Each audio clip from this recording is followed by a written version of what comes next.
right, Travis Hopson, 7 News DC. How's everybody doing? Really good. Good. Glad to talk to you all about Black Bag. I absolutely love this film. Michael, start with you.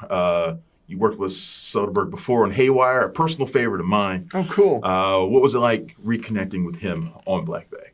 It was great. You know, Steven and I have kept touch sort of sporadically through the years. It was 15 years ago, actually, when we did Haywire. So the idea of trying to find something together to work on, and then this came. It was just, it's such a joy to get back with them. It almost felt like Haywire was a week ago in terms of stepping back on his set and remembering how relaxed it is, how precise he is. His sort of brain is just incredible. His knowledge of film, the history of film, cinema, where to put a camera. You know, it seems like a simple thing, but it's not. And then just sort of, you know, his confidence in casting the right people for the parts and leaving everybody just do their thing. It's a very special experience on his set. You finish early.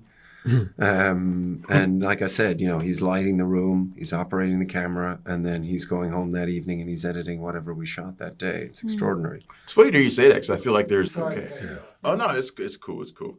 All right, so something you there, what you said is interesting because I think there's a perception that Soderbergh's so intense that things are like really difficult, but I've never heard actors say that, so it's interesting to hear you say that as well. No, I think one of his real skills is that he creates a really easy environment on set. He creates all the space that you need to do your work because he trusts everyone he hires, both in front of and behind the camera.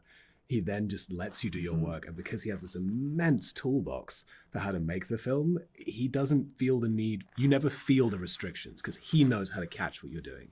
He knows how to catch the unexpected things in the room. He has an incredibly sharp eye for it.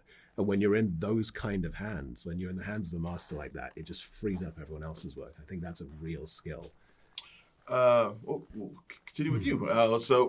How do you find it engaging with characters that are spies who keep so much in reserve? Do you find it easy to engage with characters like that and kind of create them? I find it really, really enticing and intriguing because I think that you get a real contrast in the characters.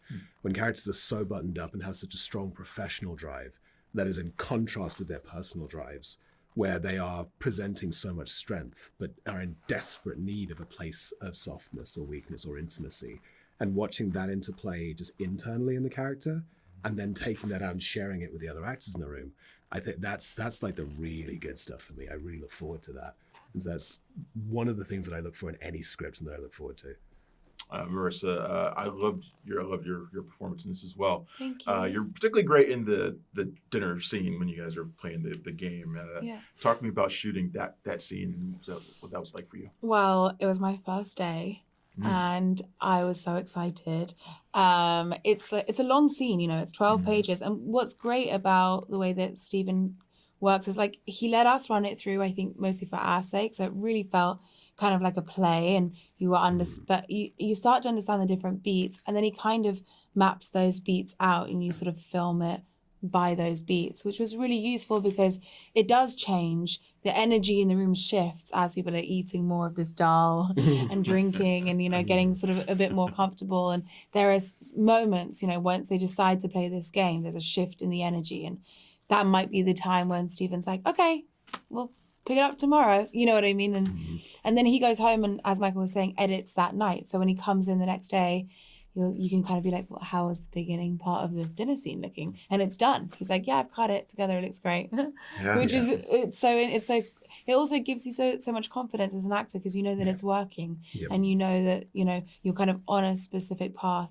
and he's driving and it is like you're safe, you know, so then you can just be really playful. And I think it is an incredibly playful scene. And I think that comes across in the film. Did they put you all through an actual polygraph or anything like that? I wish, no. He would. We did it in one of the. We did it in one of the promos. Yeah, and I was Michael awful. actually manned the polygraph test. And I manned it really badly. I was like, But also, knowing Steven, I wouldn't be surprised if that was real and he just didn't tell us that polygraph test. Oh yeah, I would not be surprised. Yeah.